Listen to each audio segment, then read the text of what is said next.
In 1873, Heinrich Schliemann believed he had found proof of the Trojan War. For years, he had been digging into a hill in northwestern Turkey, convinced that somewhere beneath the dirt was the city described by Homer, the Troy of Priam, Hector, Helen, and Achilles. Then he found gold. Cups, jewelry, weapons, precious objects beneath the ruins of a destroyed city. Schliemann called it Priam's treasure. He even photographed his wife wearing what he believed had once been the jewelry of Helen of Troy. There was just one problem. The treasure was about 1,000 years too old. Schliemann had found Troy, but he had found the wrong Troy. Because buried inside this hill wasn't one lost city, there were many. For thousands of years, people built here, lived here, watched their walls fall, and then built again directly on top of the ruins. One Troy sat beneath another, and somewhere inside those layers may be the event that eventually became one of the most famous stories ever told. A Greek army sailing across the Aegean, a city under siege for 10 years, Achilles and Hector fighting beneath the walls, a wooden horse dragged through the gates, and Troy burning before sunrise. But after more than a century of excavation, archaeology has created a strange problem. We know Troy existed. What we still cannot prove is the Trojan War. So what really happened here? The hill is called Hisarlik. Nothing about it looks like the setting of the greatest war in Greek mythology, but beneath the surface is something extraordinary. Archaeologists have identified a long sequence of settlements here, traditionally numbered Troy 1 through Troy 9. Different cities, different generations, different walls. Some grew wealthy, some became smaller, some burned, some were shaken apart. When one Troy fell, the next was built directly over it. For archaeologists, this meant that discovering Troy did not solve the mystery, it multiplied it. Because Homer never tells us which layer he is describing. If a real conflict became the Trojan War story, they needed a city that fit the right world, a Troy wealthy enough to matter, powerful enough to attract enemies, standing during the age when the Mycenaean kingdoms of Greece were at their height. And most importantly, a Troy that ended violently. Two candidates eventually stood out, Troy 6 and the settlement that followed it, Troy 7a. One looked almost exactly like the city archaeologists hoped to find.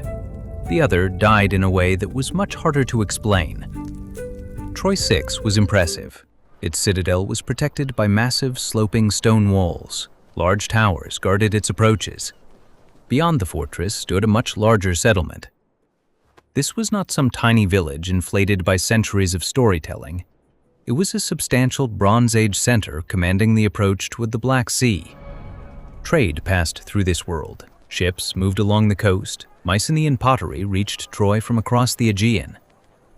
On the Greek mainland, palace kingdoms, Mycenae, Tiryns, Pylos, were accumulating wealth and reaching beyond their own shores.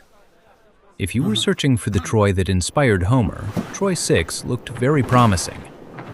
And then, sometime around the end of the 14th or beginning of the 13th century BCE, something catastrophic happened. Buildings collapsed, walls failed, the city was devastated. For early investigators, it looked almost perfect. A magnificent Bronze Age Troy, destroyed at roughly the right period. Maybe these were the ruins left behind when the Greeks finally broke through. Except the ruins contained another clue, and it pointed toward a very different attacker. Imagine Troy at night. No army outside the walls, no ships appearing offshore, no ladders, no arrows. Then the ground begins to move. The massive stones in the fortifications shift. Walls crack, roofs collapse, buildings tilt into the streets. When archaeologists studied the destruction, the pattern looked less like the aftermath of a siege and more like the aftermath of an earthquake. Most specialists now believe an earthquake did much of this damage. That does not rule out warfare around Troy 6, but there is little evidence for the enormous assault Homer describes. And suddenly, the best-looking candidate had a serious problem. The Troy that looked worthy of Homer may have been destroyed by the earth itself. If you wanted to keep the gods involved, Poseidon might actually make a better suspect than Agamemnon. But Troy did not disappear. The people rebuilt. And what came next may matter even more. The next settlement is usually called Troy 7A. The great fortifications remained, but life inside them changed. Buildings were repaired, space became more crowded. Large storage vessels were sunk into floors. The city survived, but its atmosphere feels different, more compressed, more defensive, more uncertain. And Troy was not the only place under pressure. Across the eastern Mediterranean, the late Bronze Age world was beginning to fracture. Palace systems were failing, trade routes were becoming less reliable. Cities were being attacked, populations were moving. The world of the Mycenaean kings, the Hittite Empire, Ugarit, Cyprus, and Egypt was entering the crisis we now call the Bronze Age collapse. Troy sat close to the fault line, and unlike Troy 6, Troy 7A did not merely fall apart. This Troy burned. At the end of Troy 7A, archaeologists found evidence of catastrophic destruction. Fire, human remains, missiles, and sling stones. A city that appears to have died violently around the beginning of the 12th century BCE. Now the possibility of war becomes harder to ignore. Imagine the streets filled with smoke, people running between buildings, projectiles striking walls, fire moving from roof to roof. Someone attacks, someone loses, and Troy burns. This sounds much closer to the ending people expect, but archaeology gives us only the aftermath. It cannot identify the attackers. No sword was found engraved with the name Achilles. No Mycenaean commander left a victory inscription. No tablet says that Agamemnon took the city. Even if this was war, the harder question remains: who destroyed it? And strangely, some of our best clues were not found at Troy. They were found hundreds of miles away, in the archives of another empire. Far to the east stood Hattusa, capital of the Hittite Empire. The Hittites ruled much of Anatolia, and unlike the people of Troy, they left behind a huge written archive. Treaties, letters, diplomatic complaints, records of kingdoms whose names disappeared after the Bronze Age. And among them is a place called Wilusa. Historians argued for decades over where Wilusa belonged. Today, it is widely associated with the region of Troy. Even the names are suggestive. The Greeks called Troy not only Troy, but Ilios or Ilion. Wilusa, Wilios, Ilios. Names changing as they move between languages and centuries. But the connection becomes even stranger, because one surviving Hittite treaty names a king of Wilusa. His name was Alaksandu. Around the 13th century BCE, Alaksandu of Wilusa entered into a treaty with the Hittite king Muwatalli II. The tablet survives. This is not a character from Greek mythology. This was a ruler recorded by a Bronze Age government. And centuries later, Greek tradition gives one of the princes of Troy two names: Paris and Alexandros. Alaksandu, Alexandros. It is tempting to declare that we have found Paris. We haven't. Similar names do not turn a treaty into proof of the Iliad. Alaksandu may have had nothing to do with Paris at all, but the similarity matters for a different reason. It shows how strangely close the historical world can sometimes come to the legendary one. A Bronze Age kingdom probably associated with Troy, a ruler whose name resembles the alternative name of a Trojan prince, and written records created centuries before Homer. None of this proves the story, but the setting is becoming harder to dismiss. And then the Hittite tablets introduce another name, Ahiyawa. Ahiyawa appears repeatedly in Hittite records. Its exact political structure is still debated, but today it is widely associated with the Mycenaean Greek world. And Homer uses another ancient name for his Greeks, the Achaeans. Ahiyawa, Achaeans. Language alone proves nothing, but the records tell us something more important than the names. Ahiyawa was involved in Western Anatolia. Its rulers mattered enough to appear in high-level Hittite diplomacy. Its interests sometimes collided with those of the Hittite Empire. Mycenaean Greeks were not waiting at home for Homer to invent them an adventure. They sailed, they traded, they fought along the Anatolian coast. And at some point, the Hittites remembered a dispute involving Ahiawa and Wilusa. One long Hittite diplomatic letter refers to a previous conflict or dispute concerning Wilusa between the Hittite king and the ruler of Ahiawa. That sentence is one of the most tantalizing pieces of evidence in the entire Trojan War debate.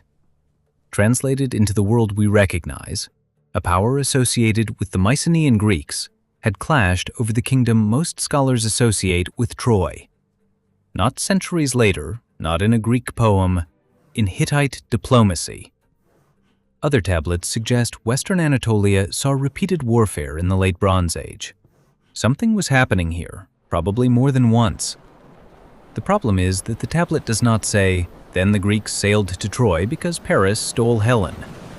It does not mention Achilles. It does not describe 10 years of siege. It does not mention a wooden horse. What it gives us is much less satisfying and historically much more valuable. Evidence that the political world behind the legend was real. Wilusa mattered. Ahiawa was there. The conflict was not imaginary. Now, put the pieces together. Troy was real. A wealthy, fortified Troy stood at the height of the Mycenaean world. Mycenaean Greeks were active in Western Anatolia. Hittite documents describe Wilusa and place Ahiawa inside the politics and conflicts of the region. A late Bronze Age Troy was destroyed violently, and centuries later, Greek tradition remembered an enormous war between Achaeans and Troy. If you stop there, the case looks surprisingly strong. Not for every scene in the Iliad, but for the basic idea that some historical conflict may sit behind the tradition. There could have been one attack or several, a struggle over control, trade, rebellion, piracy, influence. Events from different generations may have been folded together. And that brings us to the problem, because the moment we move beyond that broad outline, the evidence disappears very quickly.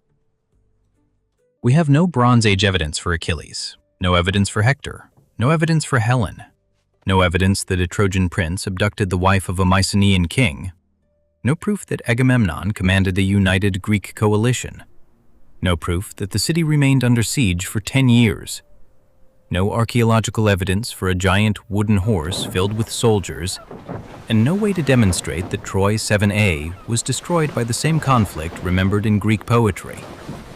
This distinction matters. A destroyed city is not the Iliad. A Greek presence in Anatolia is not the Iliad. A Hittite diplomatic dispute is not the Iliad. They are pieces of a historical world that makes some kind of Trojan conflict plausible. But archaeology can show us that a city burned. It cannot tell us who threw the torch. And there is another problem. Even if the Trojan War tradition began with a real event around 1200 BCE, the version we know comes from much later. Imagine that a city burns. Someone survives. That survivor tells the story. He tells his children about the ships that came across the sea, about the fighting near the walls, about the men who died. Years later, another singer tells it, then another. Everyone who saw the fires is gone. Then their children are gone. Palaces collapse, writing systems disappear, kings vanish, new communities form. But the story survives, not inside an archive, inside people, passed from singer to singer, generation to generation. A successful warrior becomes a great warrior. A great warrior becomes the greatest who ever lived. A siege grows longer. One expedition absorbs another. Real kings merge with legendary ones. Gods walk onto the battlefield. A conflict becomes the conflict. Eventually, centuries after the Bronze Age world was gone, the poems we call the Iliad and the Odyssey emerged from this tradition around the late 8th century BCE, 400 years after any plausible Trojan conflict. That does not mean the poets simply invented everything. Oral traditions can preserve surprisingly old material, names, places, memories, fragments of a vanished world. But they also change. A story told for hundreds of years is not a battlefield report. Homer does not give us a window, he gives us layers, just like Troy itself. So strip away the gods, strip away the horse, strip away the names we cannot verify. What remains? Troy was a real, strategically important settlement. The Mycenaean kingdoms had ships, wealth, and interests beyond mainland Greece. The Hittites recorded Wilusa in Troy's region, knew Ahiawa, and remembered conflict over Wilusa. And Troy itself suffered repeated catastrophes, one settlement broken by an earthquake, a later one violently destroyed. We cannot connect those pieces into one neat 10-year war. Maybe there was one great expedition, maybe several smaller conflicts. Maybe storytellers combined generations of conflict into a single heroic age. We don't know. But that uncertainty does not make the story less interesting. It makes it more interesting. Because somewhere between archaeology and poetry, we can watch history turning into myth. More than 3,000 years after late Bronze Age Troy disappeared, people still come to Hisarlik looking for the same thing Schliemann wanted. Proof. A wall that belonged to Priam, a weapon carried by Hector, a grave marked Achilles. Something that would allow us to point at one layer and say, there, that was the Trojan War. Archaeology has never given us that moment. So did the Trojan War really happen? Not exactly as Homer describes it, at least not from anything we can prove. But Troy was real. Mycenaean powers were active in its world. Hittite kings remembered disputes involving Wilusa, and one of the final Bronze Age settlements at Troy appears to have died violently. Somewhere between those facts and Homer's poems, history became legend. And maybe that is the most remarkable discovery of all. Archaeology never proved the Iliad true. It showed us that after 3,000 years, the legend may still contain pieces of something that really happened.